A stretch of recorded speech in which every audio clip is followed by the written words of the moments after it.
Does anyone else plan fake arguments in their head?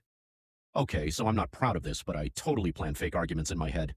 It started a few years ago when I had this random conversation with someone I barely knew. It went fine, but for some reason I kept thinking about it afterward.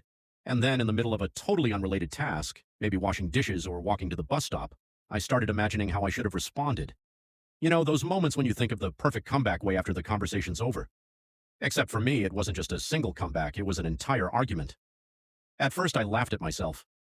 Okay, this is weird, I thought. But then as time went on, the fake arguments started getting more elaborate. I'd picture myself in all kinds of situations, debating with a friend over something trivial, defending myself against a rude comment I should have heard, arguing over the last piece of pizza. The more detailed they got, the more real they felt. I even began to win some of them in my head, like really win. I'd imagine delivering the ultimate zinger that would leave the other person speechless, and it felt so satisfying. But here's the problem.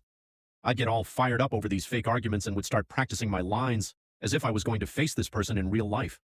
The next time I saw them, I'd actually feel a little prepared, like I was in some kind of weird mental showdown, and then I'd usually say something awkward like, "So what did you think of that movie?" Because obviously no one's walking into a room with an argument about pizza from 2 weeks ago. Eventually, I realized how ridiculous it all was. My mind was creating all these intense, high-stakes debates for no reason. I wasn't going to have a confrontation with anyone about anything I had imagined, and yet there I was, mentally rehearsing for situations that didn't exist. Does anyone else do this, or am I just some kind of fake argument enthusiast? Because it honestly feels like I'm preparing for a battle that's never coming.